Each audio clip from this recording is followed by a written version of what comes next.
This is a Frontier Forum, brought to you by Latitude Studios. There was this brief period in the mid-2000s when it looked like a bipartisan climate law was actually possible in the U.S. The science had become clear. Al Gore's documentary, An Inconvenient Truth, had attracted big audiences to theaters. Hurricane Katrina had jolted the country, and renewables were starting to make gains in the heartland. And so, during the 2007 presidential campaign, nearly all the GOP candidates were aligned toward action. There's not a doubt in my mind that climate change is real, and we have neglected our obligation, again, to this generation of young Americans, because we may be handing them a very badly damaged planet. You had this moment over a period of years in the early 2000s where you had really genuine bipartisan interest in tackling climate change and in opening up markets for clean energy. At the time, Heather O'Neill was working for a foundation led by a lifelong Republican who cared deeply about climate change. One of its policy priorities was cap and trade, a market-based solution that was originally developed in the 1990s by Republicans to fight acid rain. And GOP frontrunner John McCain was calling for a similar system for CO2 on the campaign trail. We have to have this cap and trade system where somebody reduces greenhouse gases, they earn a credit, and they can sell it to somebody else while we gradually reduce greenhouse gas emissions. And I am convinced that we can do it, and we can do it in a way that incentivizes a capitalist free enterprise system. Even though McCain lost the 2008 election to Barack Obama, he continued to rally support for the policy in the Senate. But with Obama in office, oppositional politics took over. And industry, seeing the real possibility of a climate law, ramped up lobbying. The conversation took a dramatic turn. The jobs will go to China, and the economy will go to hell. Wake up, America. There hasn't been any global warming, which is what we heard over and over and over again. There hasn't been any global warming for 10 years. So you had all of these years of effort and really what felt like forward momentum that came to a screeching halt, or at least that's what it felt like at the time. And that's really where United's story begins.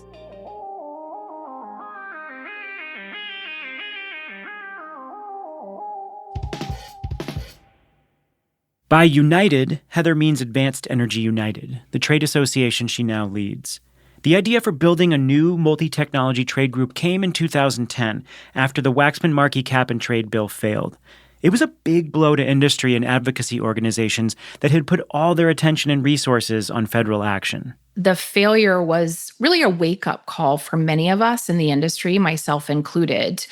And if we couldn't get Washington, D.C. to act, then we were looking and seeing states and regions were creating energy markets. They were shaping the rules of the road. And you saw billions of dollars of energy investment decisions being made annually. States are often called the laboratories of democracy. And that is definitely true in clean energy, where so much of the momentum has come from states experimenting with policy to meet their unique needs. And so, United was built from the start to go all in on states and regional markets. There's really no substitute for that sustained engagement, or you have to be on the ground, you have to walk the halls, you have to build the relationships, and you also have to really show up with credible information. You're a trusted resource before you're in the thick of any particular fight. And so that was incredibly powerful in terms of allowing us to kind of break through and elevate our issue and agenda. And so taking that to heart as we've moved forward in the years.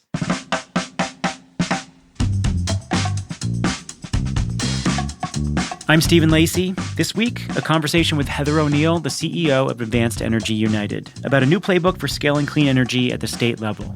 It was recorded live as part of Latitude Media's Frontier Forum series.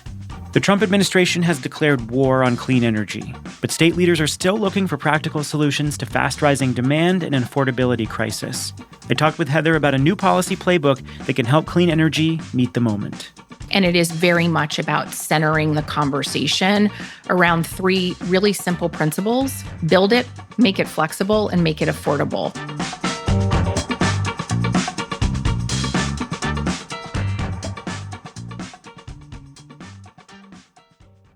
So let's fast forward to now. post Big Beautiful Bill, they've accelerated some phase outs, they've maintained some credits, but there's new onerous regulations for manufacturers and developers, and it's very messy. And meanwhile, the federal government is sort of using systematic chaos to make it harder to build clean energy. And so many people in the industry are just like asking, where do we go from here? So the blunt question for you is, where do we go from here? And you probably have guessed the answer to this already from my answer so far, but to me, it's a no-brainer, right? It's states and regions. And so my call to action for our industry is that we have to invest heavily and aggressively now in states and regions.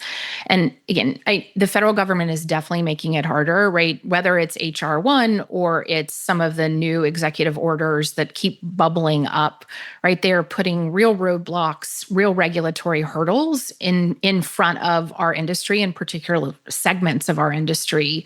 But this is where, again, I look to the states and regions. I hear from the teams on the ground daily that there are huge opportunities, right? Opportunities abound across the board in states and regions. And it's not just, defending existing markets, but there are opportunities to really open up new markets and grow. And I don't think that's a surprise, right? States are where some of our most forward-looking and politically resilient clean energy policies have been developed. So states and regions is definitely the way to go. So I want to dig into some of the specific states and regions, and we're going to get there. But let's just set the stage for the urgency at the state level right now. I mean, there are a lot of governors who are looking at the affordability crisis and who are very, very concerned. There's, a real concern a real desire to attract data centers, but a real concern for affordability as a result of the development of those data centers. I think there is continued support for clean energy expansion and an all-of-the-above approach at the state level. So there's a lot of urgency right now and a lot of new economic forces coming together. How would you define just describe what's causing that urgency at the state level, and how are some of those policymakers reacting? Yeah, absolutely. And you've touched on a number of them, right? We're seeing electricity costs go through the roof for consumers. And we know that's just going to continue with the effects of HR 1, right? HR 1 and some of what the administration is doing are going to raise electricity costs for all. So that is both here now and also going to be worse. You've got, for the first time in a long time, load growth, right? So increasing electricity demand. And that's in part, right, driven by data centers, as you note, that race around artificial intelligence and the coming wave of electrification, both building and transportation. And then last but not least, we're all living through, right, extreme weather events of all types. And that puts additional stress, right, on our grid, on an aging grid and infrastructure. And so those challenges are here, they're now, they're daunting, they're interconnected. And that's, states need solutions to tackle those challenges together. And so that's what we've teed up in the new policy playbook, which I know we're going to get into. One point on this, because you mentioned governors. So I was just at a governors association meeting last week, and energy is front and center for those folks, right? You've got America, particularly energy affordability. So you've got electricity bills going up. And as I said, right, that's going to get worse with what they've done at the federal government level. And so governors are going to feel that pressure, right? They're going to need to take really swift action. And I'll give one data point, one example. In Maryland, right, in PJM's territory, customers are seeing their monthly bills increase by up to $20 a month. And so that governors are going to have to act, right? They're going to feel that pressure. They're going to need to act now. Other state leaders will need to act. And so that's where, again, we absolutely have to get our solutions in the hands of state leaders now to meet that moment and address those challenges. Because if we don't, the wrong solutions will win out. Mm-hmm. And how do you think that's opening up opportunities for the industry to message? So I think we're well beyond decarbonization. Certainly decarbonization is really important for many state leaders, but the affordability and economic growth issue is front and center, as you said. So how does that change the way companies go and talk to lawmakers? And how does that open up new opportunities in states where we're not just talking about the cleanliness of the technology, but all these other attributes? Yeah, this is where, I'm excited. We've developed a new policy advocacy playbook, and it is very much about centering the conversation around three really simple principles: build it, make it flexible, and make it affordable, right? We need state leaders to focus their energy agenda on speed, flexibility, and affordability. And I know we're going to unpack it a little bit more, right? With speed, it's simply about how do we build, right? How do we build more energy projects and infrastructure now? Flexibility is very much about how can we get more out of existing infrastructure. I think there's a lot of untapped kind of juice we can squeeze from our existing system. And then affordability, as we've been talking about, we know that decision makers are going to have to make investment decisions, right? Our infrastructure is aging. They're going to need to make investment decisions to meet load growth, meet the demands. So let's make sure that those decisions are smart investment decisions and that we're not wasting money on misaligned or backwards looking solutions. So I think for us and our industry, it's a pragmatic moment. We have a solution set that we know is directly responsive to these challenges, and we need to be in front of state decision makers articulating our solution set early, often, over and over again. Yeah, so let's dig into each of those three.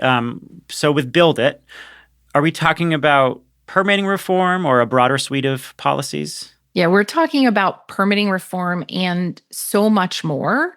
Right? We're talking about including, building transmission capacity, and speeding interconnection of large-scale projects to the grid. And this comes out of, again, talking with our member companies who have low-cost resources that they're ready to build, whether it's large-scale wind, solar, storage, and the like, and they're not able to deploy, right? They are tangled in red tape. They are stuck in line. And so Build It is all about removing roadblocks and the regulatory red tape across a set of issues. So certainly siting and permitting reform, right? So that we can build large-scale projects. We're also talking about expanding transmission capacity, and that starts with putting advanced transmission technologies to work, and then speeding up interconnection by making smart reforms, including surplus interconnection. So there's a lot there, and there are a lot of examples around the country that I can dive into. Yeah. Well, I know that, so I know United is nonpartisan, and you're really committed to working with lawmakers across the spectrum. If I just look at what's happening on the left, however, historically, Democrats and progressives have pushed a lot of the decarbonization policies. What we're seeing is a real reckoning around permitting itself. Like they're saying, well, actually, we rely too much on government for these strict set of rules, and we actually need to focus on targeted deregulation to accelerate building things faster. How are you seeing that conversation play out in some of these states where there is a real concerted effort to deregulate in areas, in particular in energy? Yeah.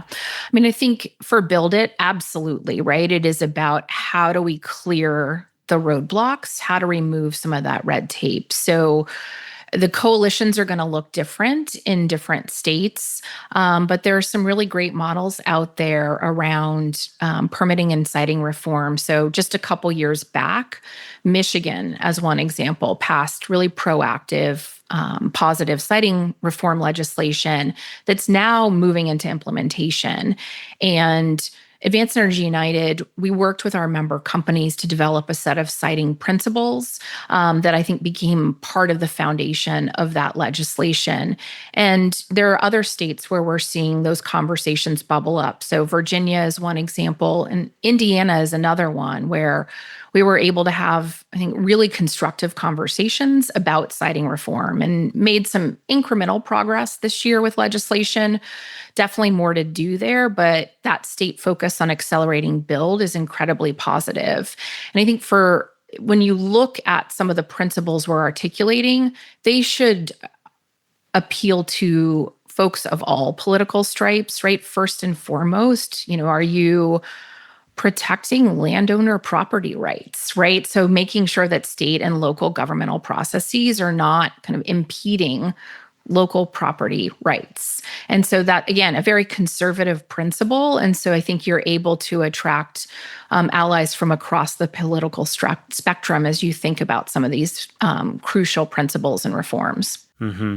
So who's doing it best, and where are the potential wins coming up? What are the priorities for some of these reforms? So definitely keeping an eye on Indiana and Virginia as we go forward, and thinking about Michigan, again, as an example of a really positive siting reform.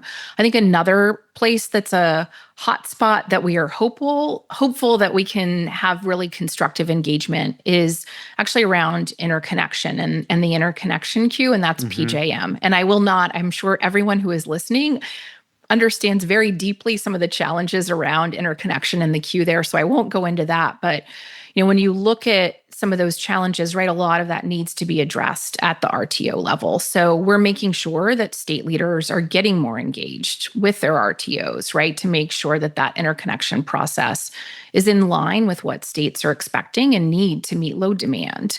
And so what we're seeing in PJM, right, is you have governors, again, both Republican and Democrat, really engaging in PJM on necessary changes and asking good questions. How can we clear this backlog, right? And really making sure they have the information they need to make sure that PJM is working to reform what is clearly a broken process there.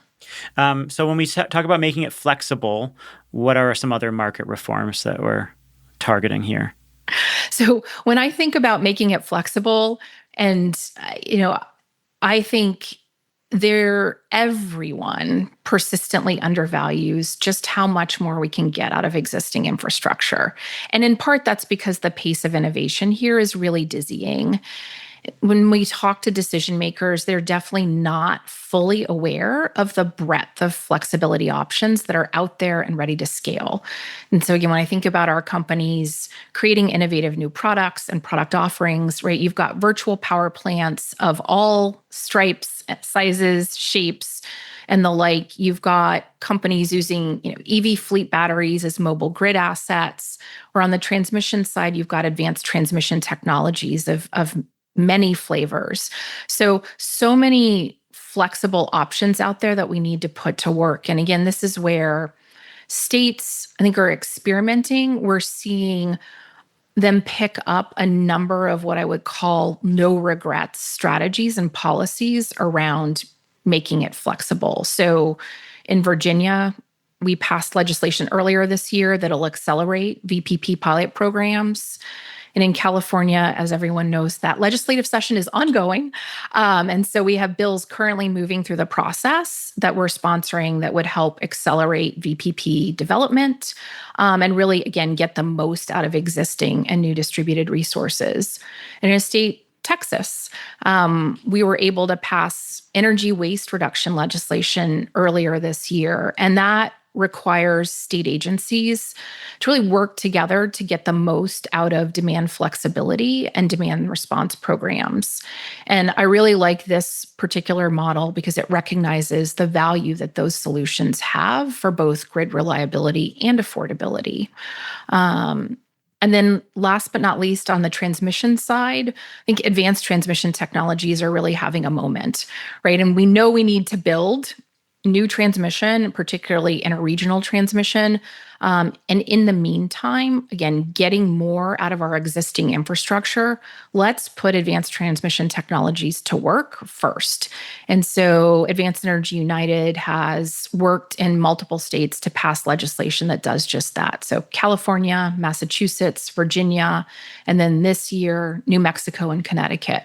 So again, really having a moment. We see a lot of momentum on advanced transmission technologies as one example. And now we have a lot of utility comfort with VPPs.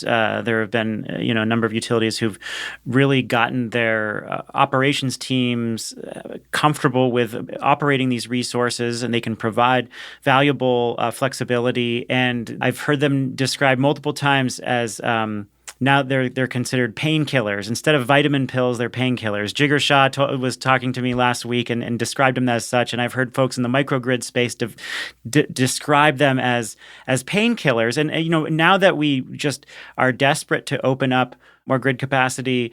We have all these resources on the grid that like it is truly the perfect moment for VPPs. Talk about like how that is actually changing the way policymakers are considering these resources and utilities. And then maybe if there are any other specific market reforms that you want to go into that could help accelerate those resources. Absolutely, right. I think VPPs are also having a moment, right? For the last couple of, I feel like last year you could not, turn around without hearing something about VPPs, and they're incredibly powerful, right? And I think you're absolutely right? Utilities are seeing a real opportunity here, right? As they're looking at the affordability crisis, right? They're as concerned as anyone about rates going up, right? And everyone wants to meet the moment of load growth, right? Find me a state leader who doesn't want to attract new manufacturing, right? Who doesn't want to attract a data center. So you want that economic growth. And so how do you meet the moment? And VPPs play a key role in that, right? Because it enables you to help kind of shape and shift that load. So, you're not having to build out more expensive fossil infrastructure, right? Where you can really take these low cost opportunities and really add to the flexibility of the grid. So we're just seeing, again, I think a real appetite, but we're also at the very beginning stages of the conversation in many ways, right? The fact that in Virginia, we're talking about a pilot program around VPPs, right? So I think we're at the kind of tip of a curve, if you will, on VPPs, and we're going to see them just, I think, really take off in terms of scaling up in the coming years as they're just a really good, no regrets answer to some of these really big challenges. And then broadly in the flexibility category, are there any other rules or regulations that are in play right now that people should know about? I mean, I think there's always rate design issues, right? There are any number of regulatory decisions and conversations that are taking place. You've got, New York, the PSC there, the Grid of the Future proceeding that's got a number of attributes, again, that'll really help on the making it flexible. You've got Colorado, who's in the last couple of years passed some, I think, really important distribution system planning, VPP, all the rest, many kinds of rate design elements that are coming into play. So again, I think there are regulatory proceedings across the country in a number of different states where you're seeing regulators start to recognize the importance of whether it's rate design or putting VPPs to work, getting more out of the existing grid. So then those two feed really nicely into making it affordable. That means encouraging a lot of different kinds of resources. What are the crucial policy priorities for tackling affordability specifically that you're focused on? Yeah, I think the beauty of making it affordable is, right, some of what I just touched on, as you said, right, really helps hit affordability as well. So if we're accelerating interconnection so we can get the lowest cost resources online quickly, that's going to tackle affordability. All of the grid flexibility targets, programs, rate design, right, managed charging of EVs, all of those save customers money.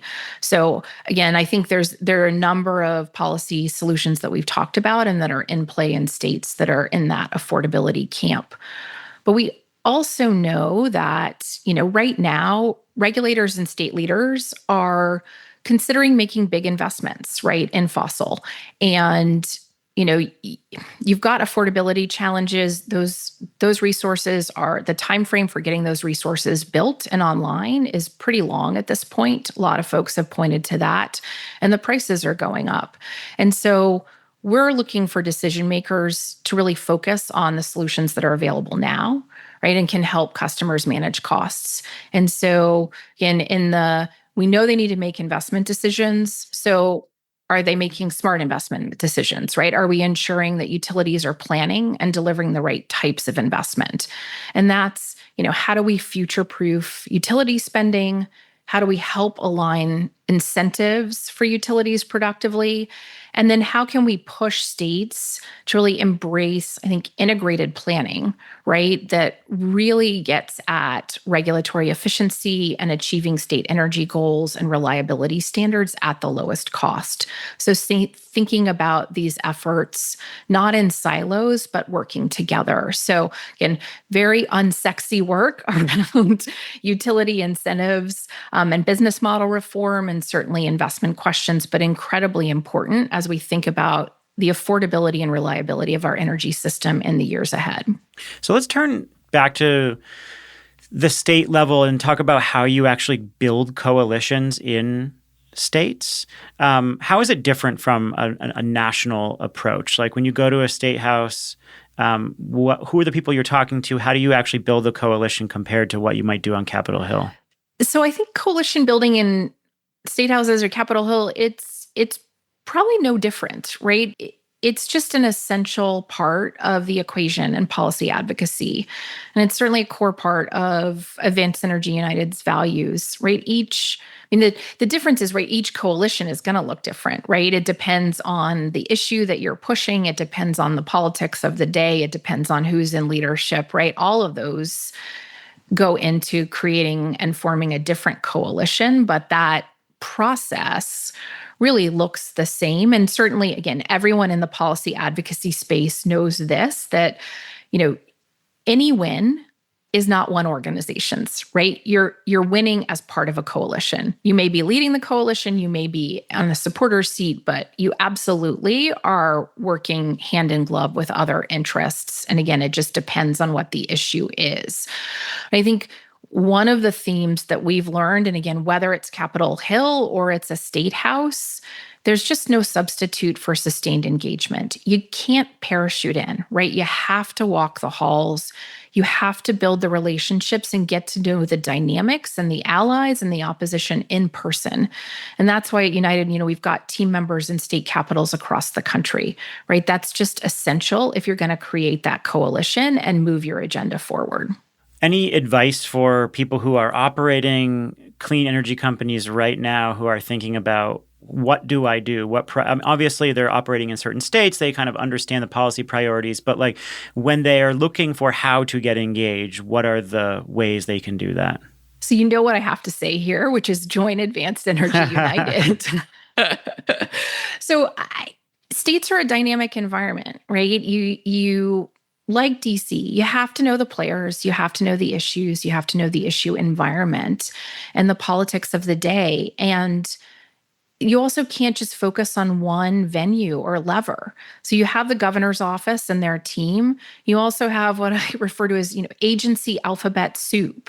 And that includes public utility commissions, right, that are making those billions of dollars of investment decisions annually. And of course, you have state legislators. And so all of that taken together is incredibly complicated. And then you multiply that by multiple states, really complicated. And so that's where we can help, right? We're on the ground. We have those relationships. We can introduce companies, innovations, technologies as part of the solution set to decision makers. And so I'd say help us help you. We're at such an interesting moment where governors, utilities, regulators, policymakers, developers, data center developers, they're like desperate for solutions. Consumers, this is a period of real desperation to try to get as many resources developed as we can for positive economic reasons. So we think about historically, we have led with decarbonization and cleanliness, as I talked about before. Like, is this a better framework now? Like, do you think this is ultimately that there are more tailwinds for this broad set of resources than ever before? I think it's an interesting moment because, yes, 100% what you say, but I also think the moment is fraught, just given all of the attacks from this administration. And so it is one of those moments where I do think we have an opportunity because we are leading with a solution set that is directly responsive to those challenges, right? Again, when we're talking with governors, they're hair on fire about energy affordability, right? And they need to be. And we're all concerned about grid reliability, right? Utilities, decision makers, everyone.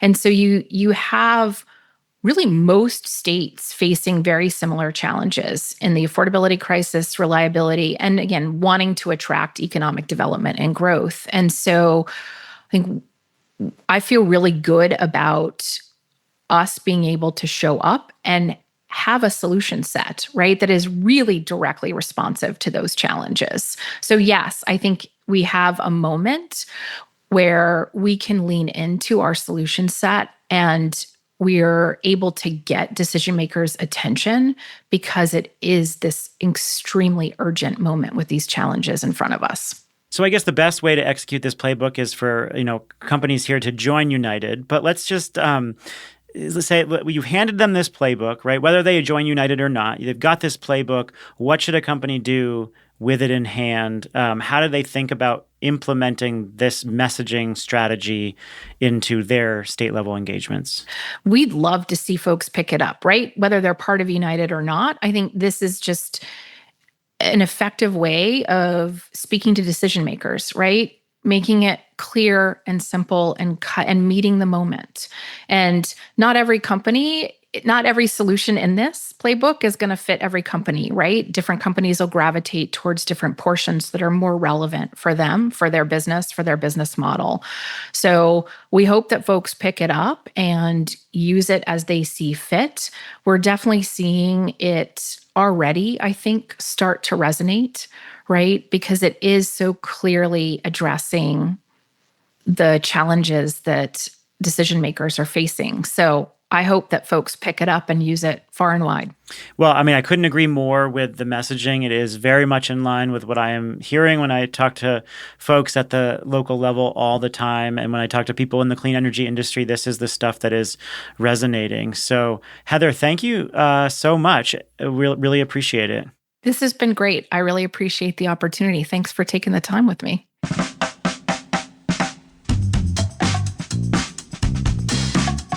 Heather O'Neill is the CEO of Advanced Energy United, the industry's only business association built to shape state and regional policy. If you want to download United's new policy playbook guide, you can find a link in the show notes or go to advancedenergyunited.org/playbook. This is an edited version of a Frontier Forum, which was recorded live in front of a virtual audience. We took lots of questions, and if you want to go deeper, you can watch the full video at latitudemedia.com/events. Thank you so much for listening.